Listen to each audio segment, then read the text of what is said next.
we're here interviewing Dr. Jackson today.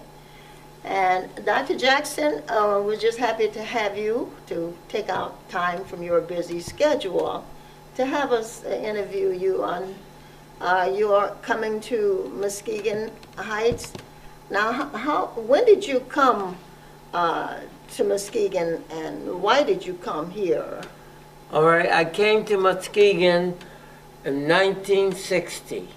I had come from Iowa, where I was in medical school, and I came here to intern at the Muskegon Osteopathic Hospital. When I came here, that was in 1960. When I came here, the hospital was supposed to have a place for where I could live, and we came here. I came here with a wife who had we had one child, and she was pregnant, and they had no place for us to live. They had 6 other interns, and they had all places for all of them to live. They were white. So I got here, and we had no place to stay. They got someone, one of the brothers in the kitchen, and they sent him out, and he found a room that we could stay. Now remember, when I came here in June, and it was hot. It was hot as hell. And we had to sleep in that room. So what we did is, we went out to the lake, got a big towel, and we slept out of there overnight because it was cool enough. And so I began my internship a couple of weeks later, and we had gone away to some of our friends' house because we had no place to live. And we didn't want to live in that small room. So when I came back, we started the internship at the hospital. And it became my journey of joy with aggravations I didn't want. And so when I say aggravations I didn't want, because there was a tendency in the hospital to have discrimination, to place patients, especially OB patients, and one white and black. And they never segregated the babies. They were all together. So they didn't start it. And so that aggravated me because all my life I lived in a non-segregated area. So I felt I had to begin to work on this. Anyhow, we worked on problems at the hospital, and fortunately we got them solved there. And when I finished interning, then I looked for a house. And any place we went, they said they always asked what color. And if we talked to them over the phone, and we asked what color you want, and things like this. And I was determined that I would, since I had gotten my degree and I had finished school and finished my internship, that I had to be a responsible citizen in the community. So I started talking to some people around town. So we had that New Year's Eve, the following year, after 1960, we went to a party given by the newspaper, Chronicle, and there were reporters there and other people in there, and we were talking about the race question, the discrimination, and how bad it was here, and this was supposed to be Michigan and so on, and that we should think about changing it. Well, there was a reporter in the next table, he wasn't with our party, and he said, all you niggers need to get what you got. And when he said that, another reporter hit him and knocked him out. And he got up and he said, still the niggers are bad. And he hit him again and knocked him out. And so we said after this, there is something drastically wrong. Yes. And the only way it's going to change, we have to change it. So we started talking to people. We talked to some of the clergy, and especially Father Sheehy, who was a Catholic priest, about using his beliefs like they should be.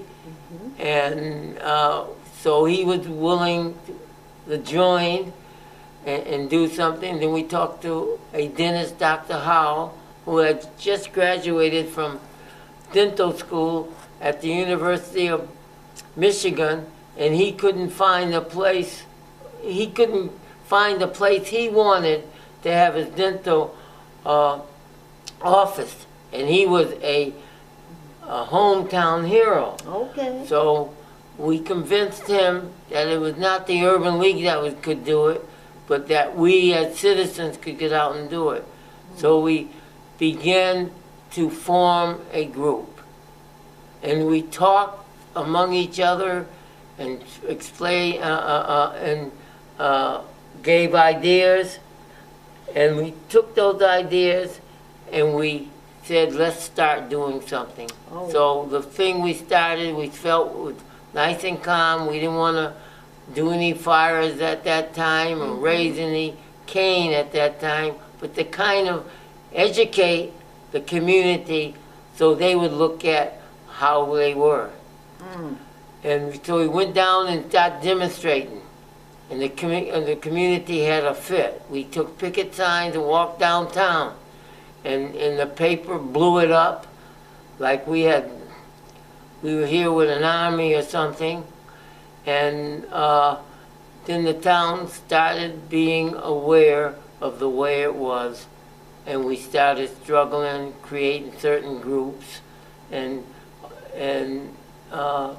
with that, we got people to think about what they could do, especially the so-called religious folks that here they go to church, which was the most segregated place on Sunday in this town, to begin to make their beliefs something that would be more human.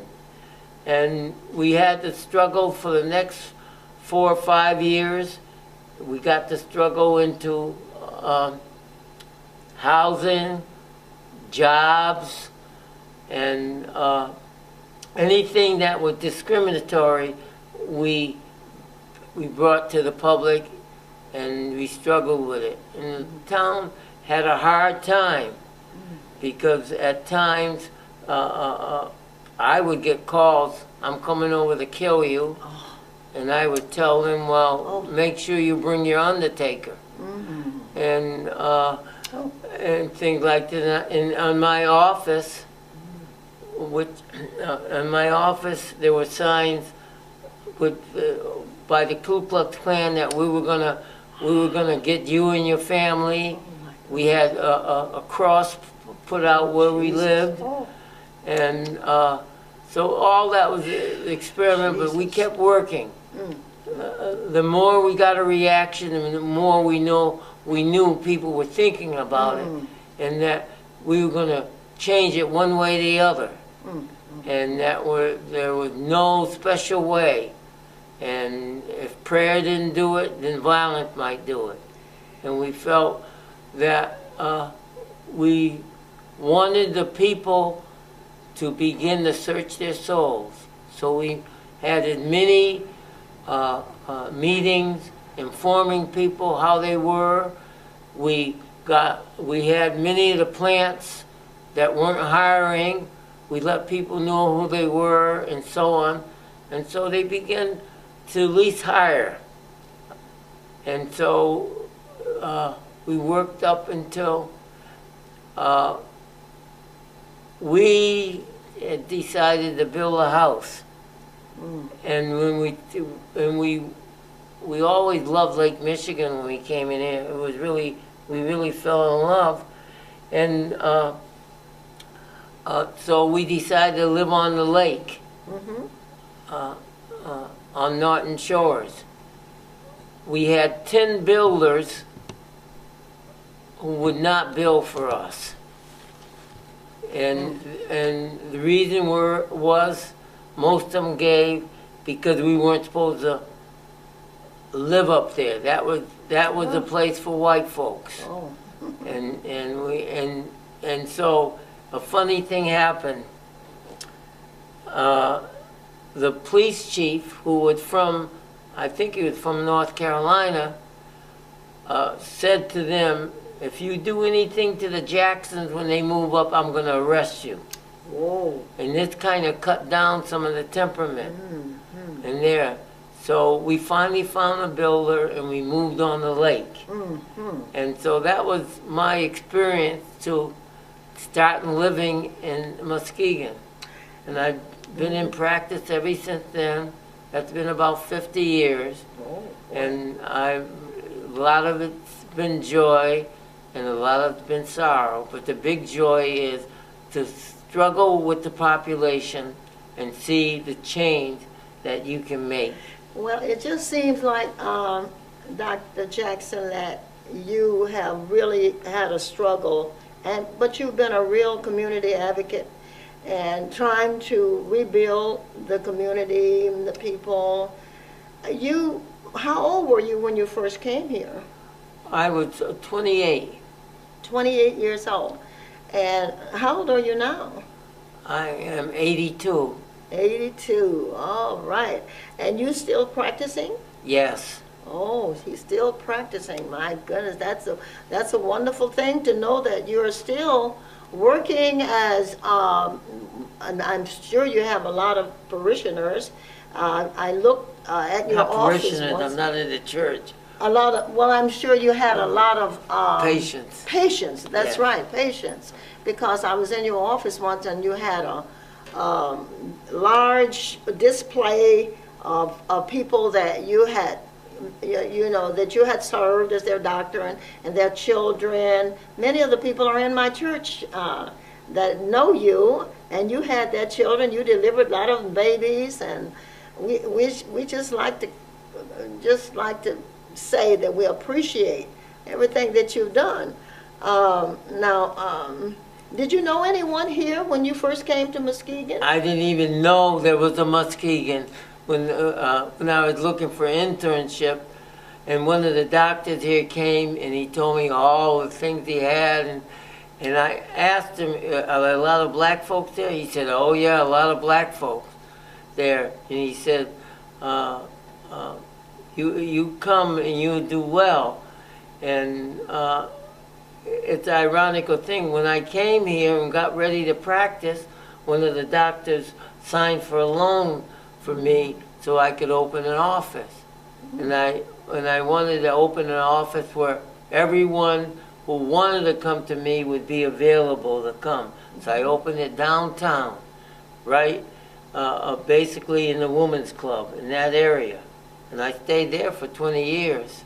Oh my goodness. And so I fell in love with, with the people of Muskegon area. When you work and struggle with people, you get a bond that you normally do not get. Okay. And that happened. So, my heart was really with the people, but the people have to learn that their hearts have to be with people too. And so that was part of the struggle there that occurred here. Has Muskegon changed? To a degree, but change only keeps coming if you keep struggling with it. It doesn't happen where you do human change, you just don't do something and it takes care of the situation. We human beings have a way of reverting back to what we shouldn't be. Absolutely. And so we've been struggling, and remember, we had a big-size civil rights movement here, and I'm proud to say we never had a riot. Oh, We never had maybe at times we needed one, but we didn't have one. And so, that we were kind of proud of that. And this museum comes out of the development of the civil rights movement. That a group of people, including myself, begin to realize what else can we do to really continually make the kind of progress we should have. And we felt knowledge. Knowledge is the basis of progress. Ideas make the knowledge come alive. And that, so we got a group of people, including Dr. Burrell over here. Yes. And we began to say, let's develop knowledge. And what's the best thing to develop knowledge? Is just about yourself. Right, right. If you know yourself, at least you don't walk in the darkness. And this way, you turn around and see some light. So this is what we have done. This has been our labor of love from a number of people here to put knowledge in our head that we can turn around and always have it, and it becomes really part of our soul and part of our living. Now you came here. How many children did you have when you came here? Had 1.5. Okay, 1.5. All right, and your children were mostly educated here. Yeah, they went to high school here. All right. And okay. now we have 2 that are physicians, and 1 that's executive. So they got some education, but the big education you want to give your children is to be out in the community. Absolutely. And I have one son that's quite active in the community. He's not here, but he's in Oklahoma and has a real people consciousness that we're very proud of. Now, when you came, where did you come here from? Iowa. Des Moines. Iowa. Yes. But that wasn't your birthplace, was it? No, my birthplace was Springfield, Massachusetts. Okay. And I stayed there till I was 18, and then I came to Detroit and went to Wayne. And I went to Wayne for 4 years, and then I went on there to medical school. Okay. What was it like when you first you told part of what it was like when you first came here, but what have you seen positive progress from all of the civil rights movement that you started? I think the community people tell me that you started the civil rights movement here with people that worked with you and helped you, and what difference can you see through that struggle? Well, I think the difference is that people realize they're in trouble. When they came here, they thought things were all right, but that's to me is one of the biggest gains in this area. Is white folks realize they're in trouble, black folks realize they're in trouble, and that I hope out of that awareness that people will begin to struggle to get themselves out of the trouble. Now, during your you still enter your practice, I understand, but then you also had a vision for a different type of involvement dealing with community and involving people. So you started the museum.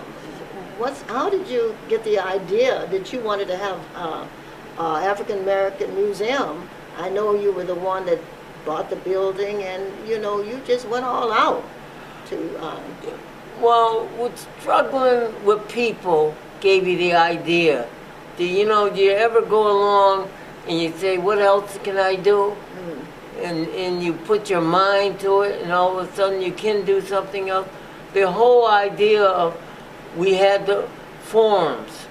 We had the forums about blackness and the struggles blacks were having here. Yes. And we had very successful when it came to audience, but very disappointing when you tried to get the same audience out into the community, struggling with what was our problems.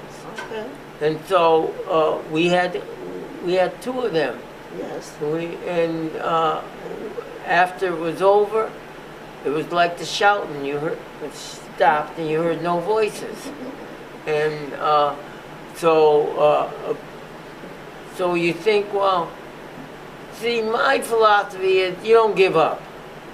You keep going and keep going till you know more.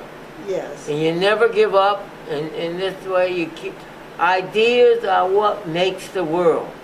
And you keep bringing up ideas or listening to ideas of other people, and you turn around and begin to create other things that come out of these ideas. And that one came out and said, let's start a museum. All right. And so we all got together and we began to start it. And the nice thing about developing something, if you develop it, if you take nothing and develop something, your heart seems to grow fonder, faster. Right, yes. And so that's what happened. We've got a group of people that have faith in themselves and faith in the community, and we started from the floor on up to go to the museum. And so that's been all my philosophy. You know, when I was a little kid, I always, well, after I was about 11 years old, I always said I wanted to be a doctor. Oh. And people would say, well, you know, you don't have any money to do this. And I said, money's not the problem. Okay. It's your head that's the problem. Okay. And if you can keep that head functioning, you can go do anything you want. And so here I finally went to high school, and after a while I found myself in college. And I didn't come from rich folks. Yeah. And I didn't, they weren't very, very poor, but they were very poor. And that way you had to think, if you were going to do something, it's like if you wanted to eat good, you got to plant a garden.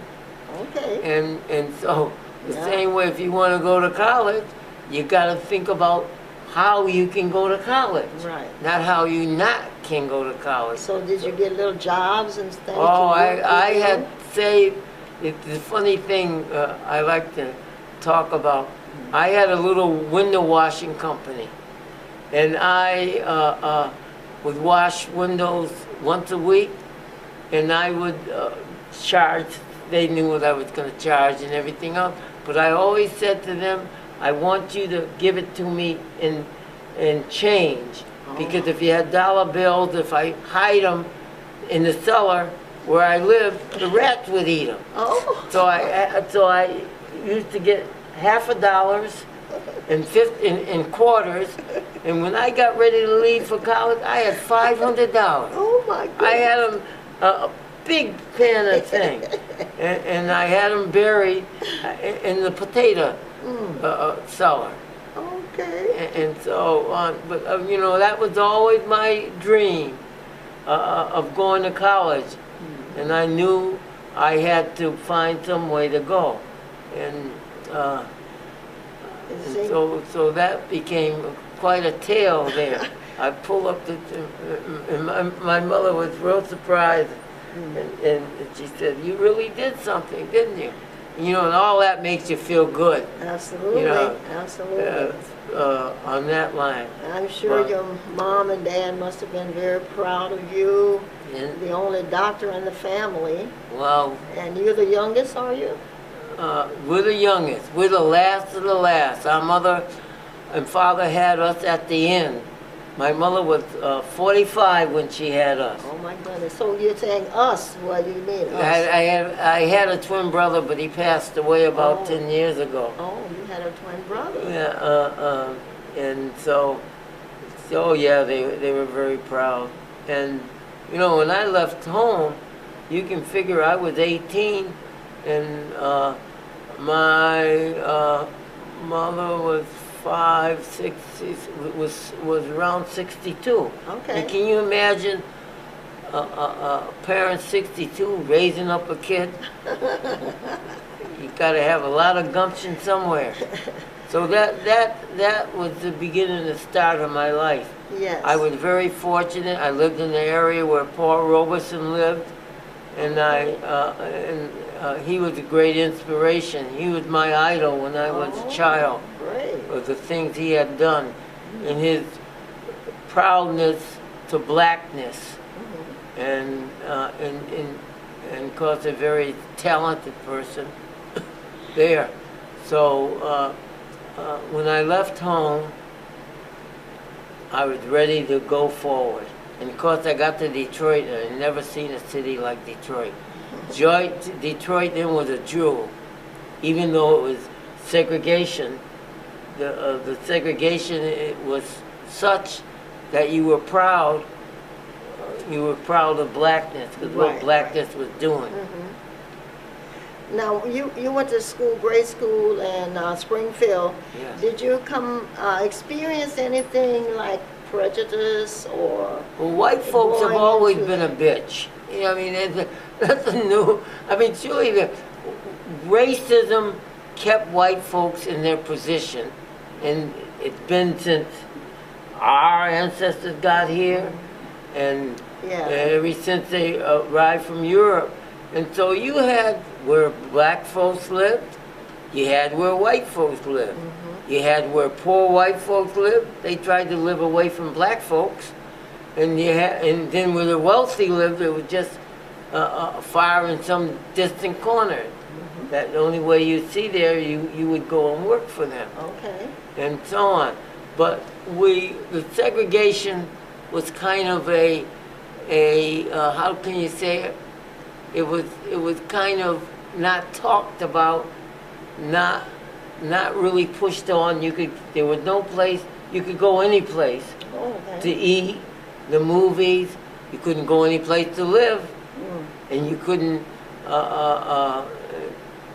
now black politicians were beginning to run, but we black people in New England felt we were special kind of black people because white folks didn't hang us. And, yeah, really. And white folks didn't hang us, and that we pretended that we could do anything they could do. And we were doing the same old hard jobs that black folk were doing every place else, like the foundry. Right. And my father worked in the foundry for 45 years. We had come up from Montgomery, Alabama. So we just had thoughts that were not honest thoughts in our mind. And that when I left Springfield, I thought I would cast me out. And I was different from other black folks because I was in New England. But you know, if you get involved with people, you get educated. And in high school, I had many arguments with the teachers, especially on the slaves. At that time, they were talking about that slavery. We were happy with slavery. We danced and looked at that, and we sat down and ate watermelon and felt happy and things like this, and we believed it. Yes. We believed it. And so I remember one of the first big fights I had with a history teacher. And you know, I just said to him, "Are you happy being a slave? Are you happy being whipped? Are you happy being one way?" And he couldn't answer these. That's right. Because he couldn't find some lie there, and we must. And you know, young people are they're just great. So the rest of the kids who were white just bombarded him like mad. I went to a school, was special school. There was 500 students at the school. There was 6 black children. Out of 500? Yeah, they wouldn't let the black children go there because it was a special kid Oh, school to go on to college. I see. And if you didn't have a certain grade point, you couldn't go to the school. And so that was their way of discriminating, and mainly well-to-do children went there. Very few poor white children went there. But did you all went to that school? I went to that school. I went to the school. Yes. Oh. And, oh yeah, I went to school and graduated from the school. But that was the attitude. You got to remember, for a long time, we black folks in this country lived in the sleep. We were sleepwalkers, and because we didn't wake up and see what was around us. Okay. When we began to wake up, then some of us went forward, and some others drowned. So. So I was raised in the kind of atmosphere. Remember, I was raised with Southern parents, and what did Southern parents tell their kids? Don't get in any trouble. Right. Take it easy. That's right. You know. Yeah. And at that time, you know, when someone says this to you, you know there's something wrong, and you begin to think about what's happening. But I enjoyed my. Youth. Yes. And especially New England, because there's a lot of pride, and you pretty well moved around. And during your college years with your pre-med program, could you tell us something about some of the struggles that you experienced coming through that part? Because I know that... I had no struggles in that. You just had to sit down and study. You had to sit down and study. Yeah. And how long did it take you to finish up with your... It takes about 4 years. But you just, if you do the work, you get the results. And that's basically it. You didn't want to do the work, you didn't get the results. And when I came along, they didn't say, well, we'll give you a second chance. They flunked you out and away you go. And so, if you were sincere about it. And now you've been practicing for how long? 50 years. For 50 years. Now That's not long enough. do you ever intend to retire, Dr. Jackson? I think when I have my funeral, I'll retire. I mean, retire, I don't think human beings are meant to retire. They can't go as fast as they did the day before. But human beings are meant to work till time comes for us to go to our never, never land. And that I try to keep my health up so I can keep going. Now this museum, I'd like to talk a little bit more about the James Jackson Museum. How do you run the museum, and how do you just kind of keep that afloat? Because a lot of people come in and they see what's here, and you really are the responsible person that run, you know, that's over the museum and have freight a lot of the expense and everything. So how do we really keep things going here? Well, the first, excuse me, the first place, one monkey don't run the show. So that means I have to have the help of other human beings. Cockroaches don't run a museum. Dogs don't run a museum. Humans run a museum. So I've had the help of the public to run the museum. And that's one of the things that I was always taught, and I think really that came from my parents, the importance of people. Okay. And the importance of people's relationship to each other. And that really has run the museum. Okay. And that we get donations, and we are real careful about how the museum is done. This is the museum of the people, not the museum of the individual. So we don't splurge. Only reason we splurge on the museum is for the people, not for individuals. And our attitude here is that if we take care of the museum, it'll take care of us. Absolutely. And that we have people, everyone in the museum is a volunteer. Everyone volunteers their time. And it's been wonderful to see the people come in. And because we feel this land is their land, yes, and they have to take care of their land. And they have to take care of the museum. And the people have been very receptive. It's like anything else. You never get enough. We need more and more people, and they're welcome here when they come in. And we're open 6 days a week, from 2 to 5:30. And the museum is free, and we hope it will always be free. But you have to come in and donate. Because if you don't cook the food, you can't eat it. And so this is the way here. If you don't donate, you can't turn the lights on. Okay. And we want, when we're here, we want the lights on. Absolutely. So we can not have the darkness and see the light. Now, how do you determine how the community have accepted and appreciates the museum by their attendance? Do you have a way that you keep the attendance as people come in from time to time, from year to year, so that you can know? Yes, well, every time,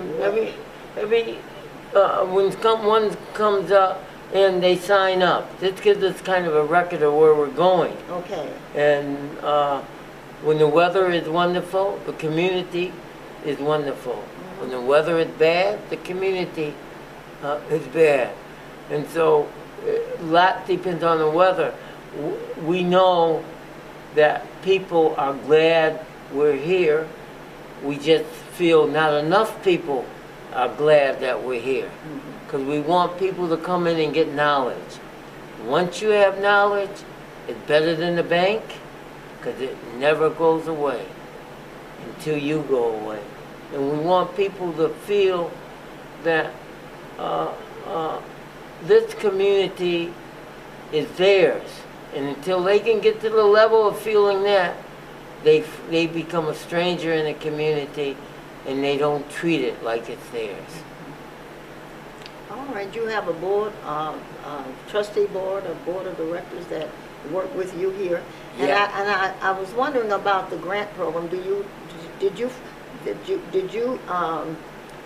use grants to facilitate this place, or does it come just by? It comes by people's donation. All right. Both, not only in money, but also in spirit. All right. And it keeps things going and moving forward. Money will never build this place, but ideas will make it so. So. And I noticed, Dr. Jackson, you have added on to the original part of the museum here. Were organized. When were you organized here? In 2008 and 2006, and you had another addition placed on? Yeah. Well, you remember when we used to use a separate place that wasn't in the museums, but it's a community place for education. Well, when we got this one room, which used to be a bookstore, so it's historically is a place of ideas and thoughts, that we needed I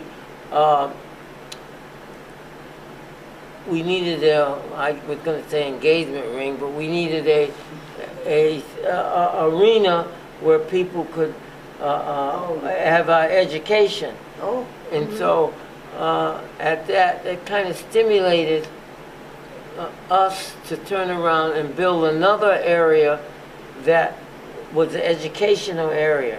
And in this area, we have televisions, we have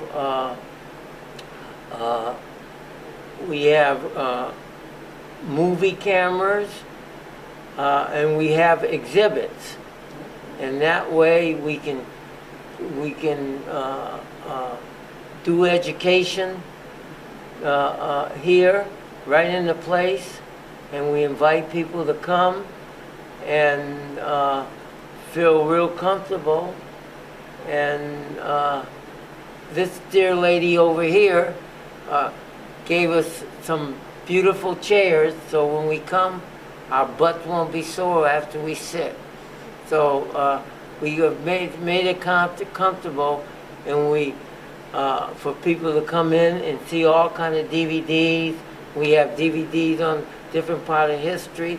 We now, after developing the museum, we realized all the center of knowledge in this world came from Africa. So our emphasis is on studying Africa and how we got over here in America. And so we have a big emphasis on different parts of Africa, and we keep moving that way, and ideas keep developing. Okay. Now, do you have something in the museum that would interest youth, the children, and different ages, like, you know, children, high school youth, and the adults, just like an all-round thing going in the museum that would interest the different categories of people? Well, the whole theme that I like in the museum, showing the progress of people in a concrete manner. See, ideas are not concrete manner, but it enables you put things to show you how you move ahead. Mm-hmm. And you can look back and see the visual appearance of what happened. Mm-hmm. See, it's like I always mention, knowledge is pictures in our head. It's pictures in our brain. And we want to think about something 10 years ago, and sometimes you can pull things back to help push you forward. And so that's what, see how people develop, how human beings become human, mm-hmm. How what is labor is really love. Okay. And what this love does to you in making a better human being. Yeah. That's what we try to show, what we show in the museum, and that's what I see when I walk through. Mm-hmm. Look at all the struggles of people, different places, but all having the same common denominator, mm-hmm. that we are our brothers and sisters' keeper. And so this is what this museum says this. People can walk around and say, oh, that's my uncle, he was doing this, mm-hmm. and so on and so forth. Memories sometimes become whipped cream. It depends how you use them. That's a nice way to put it. And this is what this is, memories. Yesterday and the future. And what do you see for the future for the museum, Dr. Jackson? It's going so well now, and we have teachers bringing their students in. We have young people that are interested in this museum. But, you know, it's been just wonderful up to now. I see human development. All right. That's what I see. And what do you want to see? You know, you talk about a lot of times when us older ones are gone off the scene, that you want to see this museum continue to thrive and to, you know, be a place of education for people to come in and never die, but just continue on and on and on. I want to see the pivot to help building this community. All right. By using the past to help shoot you into the future. Okay. I want it to be a core part of this community. And I want this community to help it be that way. All right. Because it's something that you can always fall on, think about, and it's almost like a prayer. You get down and have a prayer. You pray so it can lead you into the future. And I don't mean in heaven or hell, but into the future of human development. Mm-hmm. We're put here to help each other. Yeah. And we should struggle so we can do that. And I want to see this museum doing that to the community. That sounds really good. And you've had, through all of your struggles and all of the contributions that you have made to the community, to your practice, to people, civil rights, and to the museum, it seems that you've had a lot of people that revere you and really do appreciate you, Dr. Jackson. And I'm one of those people. And you have, I just admire your volunteer staff that you have, and the young man that comes in and does a lot of our taping, video, what's his name? And Dylan, his last name? Hawk. Dylan Hawk. He's just been a jewel for the community, and he and Dr. Jackson just fell in love with each other, and they just communicate so wonderful, and we want to thank him too for all of these tapings and all of the involvement that he has had in this museum, and for everybody that has volunteered and brought things into your museum, Dr. Jackson. I just think they have to be commended, and we have we really have a good mixture of volunteers that work in the museum. Give yourself some credit too. I'm giving myself, I've been here too since we started, and I'm just really elated on the progress here and all the things that have been done. And I too congratulate others as they congratulate us. And we do want it to continue. That's what love does. And that's what love does, yes. And I just love our theater room over there. We have a theater room that we show DVD movies every day, Mondays through Saturdays. And it's so educational for the people. And Dr. Jackson is always ordering some kind of DVD, some kind of, what do you call them? Educational movies to show the public, and they just enjoy. Sometimes we show those films and that he buy, and we have 25 and 30 people to come in at one time to sit and listen to and dialogue on what's going on, and that's very educational too. And I think that's an asset that you have really brought forth for the community as well. Thank you. So, with that, I would like to thank Dylan, and thank you, Dr. Jackson, for your interview today. And is there anything else that you would like to let the community know, or you want to say before we close it out? But we've enjoyed your... Join us. Join us. There. And when I finished interning, then I looked for a house. And any place we went, they said they always asked what color. And if we talked to them over the phone, and we asked what color you want. And things like this. And I was determined that I would, since I had gotten my degree and I had finished school and finished my internship, that I had to be a responsible citizen in the community. So I started talking to some people around town.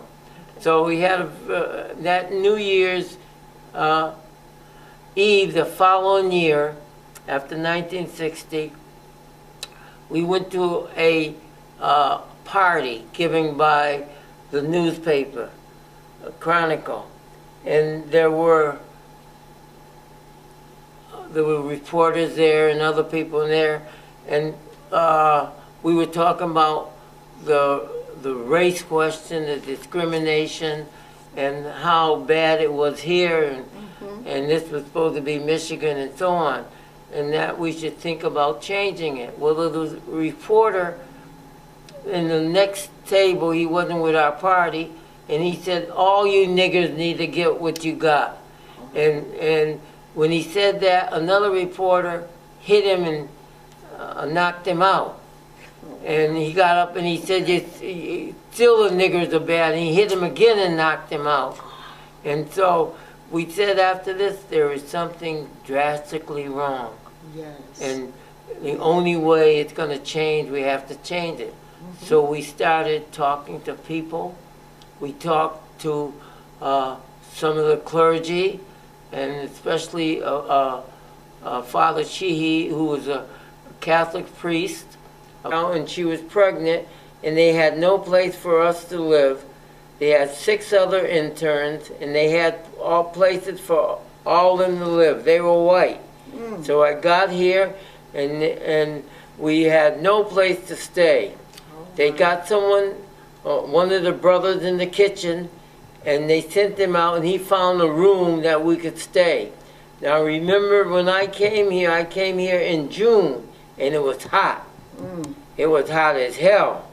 And we had to sleep in that room. So what we did is, we went out to the lake, got a big towel, and we slept out of there overnight because it was cool enough.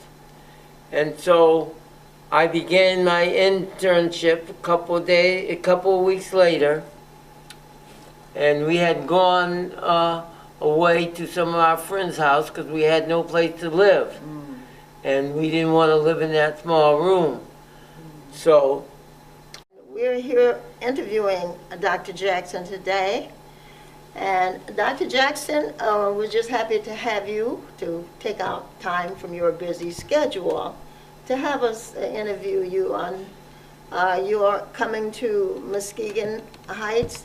Now, when did you come to Muskegon, and why did you come here? all right, I came to Muskegon in 1960. I had come from Iowa, where I was in medical school, and I came here to intern at the Muskegon Osteopathic Hospital. When I came here, that was in 1960, when I came here, the hospital was supposed to have a place for where I could live. And I came here with a wife who had, we had one child. When I came back, we started the internship at the hospital. And it became my journey of joy with aggravations I didn't want.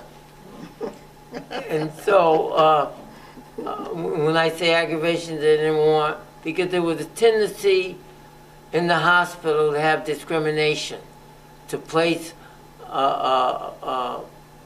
patients, especially OB patients, and one white and black. And they never segregated the babies. They were all together. So they didn't start it. And so that aggravated me, because all my life I lived in a non-segregated area. So I felt I had to begin to work on this. Anyhow, we worked on problems at the hospital, and fortunately we got them solved.